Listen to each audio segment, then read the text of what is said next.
अक्सर मुझसे लोग पूछते हैं कि एक तरफ जहां बीमारियां बढ़ रही हैं, वहीं उपचार भी बढ़ रहा है। अगर कोई बीमारी है, जैसे आर्थराइटिस है या कोई भी बीमारी का नाम ले लीजिए, तो उसमें आयुर्वेद में भी उपचार है, होम्योपैथी में भी उपचार है, यूनानी में भी है, एलोपैथिक में भी है। तो ऐसा क्या है? एक मरीज हमारे हैं, उन्होंने ऐसा पूछा मुझसे कि डॉक्टर साहब, आप अपना वीडियो इस पर जरूर बनाइए ताकि हमारा भ्रम क्लियर हो कि हम होम्योपैथिक चिकित्सा ही क्यों लें। तो मेरा इस पर ये कहना है कि कोई भी चिकित्सा पद्धति एक दूसरे के एंटागोनिस्टिक नहीं है, एक दूसरे की विरोधी नहीं है, एक दूसरे की पूरक है। स्टेज ऑफ डिजीज मैटर करती है कि किस स्टेज में किस डॉक्टर के पास जाना चाहिए। अगर वो प्योर सर्जिकल डिजीज है, आपकी ऐसी बीमारी है जिसका ऑपरेशन ही इलाज है, तो उसके लिए आपको सर्जरी करा लेने में कोई परहेज नहीं होना चाहिए। लेकिन हाँ, एक आयुष चिकित्सक से, होम्योपैथिक चिकित्सक से बात कर लेना चाहिए कि कुछ ऐसी बीमारियां हैं जिनका अन्य पद्धतियों में केवल सर्जरी उपचार है, जबकि होम्योपैथी में बिना सर्जरी के भी वो बीमारी ठीक हो सकती है। जैसे कि पाइल्स है, जैसे कि गुर्दे की पथरी है, जैसे कि गॉलब्लैडर की पथरी है। तो गॉलब्लैडर पथरी के लिए मैं बोलता हूँ कि इसका ऑपरेशन करा लेना ही उचित होगा। अभी एक्चुअली आज से कुछ साल पहले की बात करें तो मेडिसिन पे चर्चा होती थी। अभी हमारा जो सिनेरियो है इंडिया का या जो वर्ल्ड का हेल्थ सिनेरियो है, हम मिनिमम मेडिकेशन की बात करते हैं। पहले एक जमाना था कि लोग इंजेक्शन लगाना पसंद करते थे, ढेर सारी दवाएं खाना पसंद करते थे।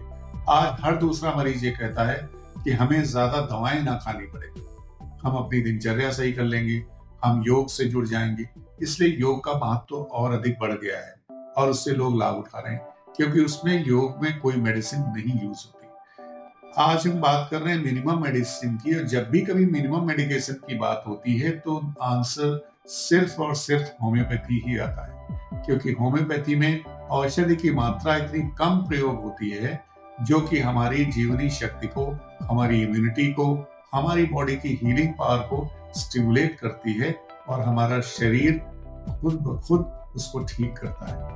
इसीलिए कहा जाता है कि होम्योपैथी दवा जड़ से काम करती है या जड़ से ठीक करती है। जड़ बेसिकली जो है वो ठीक करने की, किसी भी बीमारी को ठीक करने की जड़ हमारे शरीर के अंदर ही होती है। हम बीमार तभी पड़ते हैं जब वो जड़ कमजोर हो जाती है, यानी कि जो हीलिंग पावर है वो कमजोर हो जाती है। तो होम्योपैथिक औषधियां बहुत न्यूनतम क्वांटिटी जिसमें औषधि की होती है, हीलिंग पावर उसमें ज्यादा होती है, हमारी शक्ति को एरोज करती है, स्टिमुलेट करती है।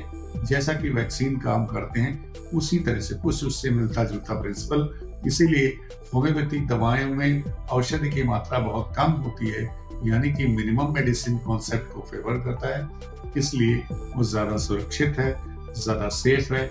इसलिए जटिल रोगों में उपचार के लिए अधिकतर रोगी होम्योपैथिक चयन करते हैं और उसके दूरगामी परिणाम बहुत अच्छे होते हैं। इसके कोई साइड इफेक्ट्स, अगर किसी डॉक्टर की देखरेख में आप उपचार करा रहे हैं या शिक्षित डॉक्टर से उपचार ले रहे हैं, तो निश्चित मानिए कि आपको जो इसके दुष्परिणाम हैं, जो इसके साइड इफेक्ट हैं, वो ना के बराबर होंगे। हाँ, कोई भी दवा बिना चिकित्सक की सलाह के लंबे समय तक लेना उचित नहीं होता है। उस विधा के चिकित्सक से संपर्क करिए। और ऐसी बीमारियां जिसको आप एक बीमारी की दवा खा रहे हैं और उससे दूसरी बीमारी को पैदा कर ले रहे हैं, ये संभावना होम्योपैथी में नगण्य है। इसलिए पूरे विश्व में आज होम्योपैथी एक दूसरे नंबर की पैथी बन चुकी है और लोग होम्योपैथी से निरोगी हो रहे हैं और इसका भरपूर लाभ